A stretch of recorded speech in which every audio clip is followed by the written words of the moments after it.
त्रेता युग में लंका पर विजय प्राप्त कर श्री राम, माता सीता और लक्ष्मण अयोध्या लौट आए। अयोध्या में श्री राम का राज्याभिषेक हुआ और समस्त नगर आनंदित था। हनुमान जी जो श्री राम के परम भक्त थे, इस आनंद में सहभागी थे, परंतु उनके मन में एक जिज्ञासा उत्पन्न हुई, क्या वे वास्तव में अपने प्रभु की सभी इच्छाओं को समझ पाते हैं?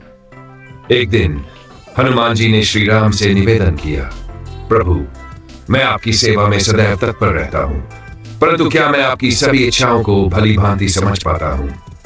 श्री राम मुस्कुराए और बोले, पवन पुत्र, तुम्हारी भक्ति और सेवा अतुलनीय है, परंतु प्रत्येक भक्त को आत्म परीक्षण करते रहना चाहिए। हनुमान जी ने प्रणाम किया और निश्चय किया कि वे अपनी भक्ति की परीक्षा स्वयं लेंगे।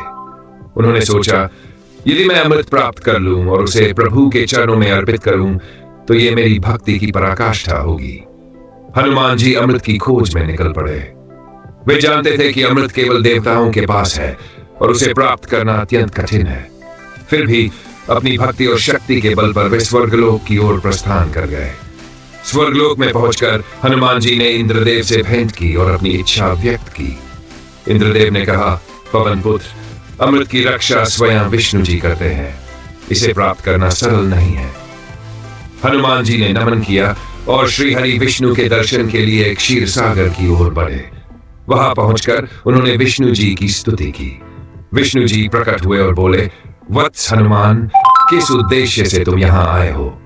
हनुमान जी ने विनम्रता से कहा, प्रभु, मैं अमृत प्राप्त करना चाहता हूं ताकि उसे श्री राम के चरणों में अर्पित कर सकूं।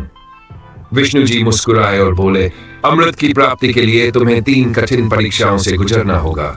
यदि तुम सफल होते हो तो अमृत तुम्हें प्रदान किया जाएगा। हनुमान जी ने सहर्ष स्वीकार किया।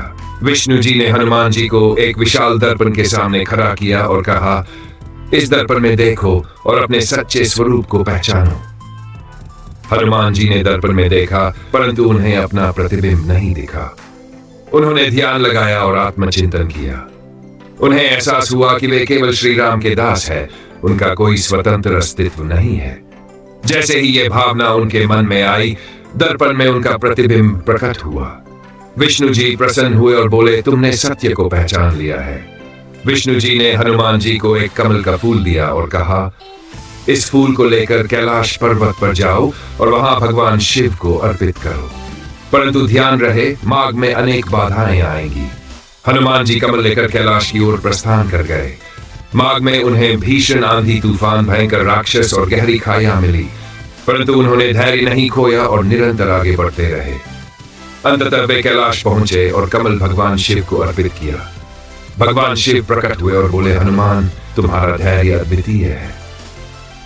विष्णु जी ने हनुमान जी को एक रत्न जड़ित मुकुट दिया और कहा, यह मुकुट अत्यंत मूल्यवान है, इसे लेकर अयोध्या जाओ और श्री राम को अर्पित करो, परंतु मार्ग में एक निर्धन ब्राह्मण मिलेगा जो इसे मांगेगा। हनुमान जी मुकुट लेकर अयोध्या की ओर चल पड़े।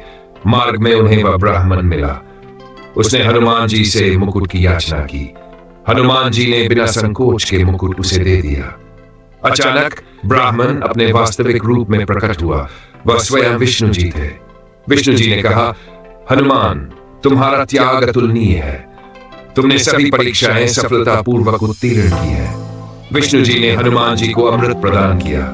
हनुमान जी ने अमृत लेकर श्री राम के चरणों में अर्पित किया। श्री राम ने प्रेम पूर्वक कहा, पवन पुत्र, तुम्हारी भक्ति, सत्य, धैर्य और त्याग अमृत से भी श्रेष्ठ है।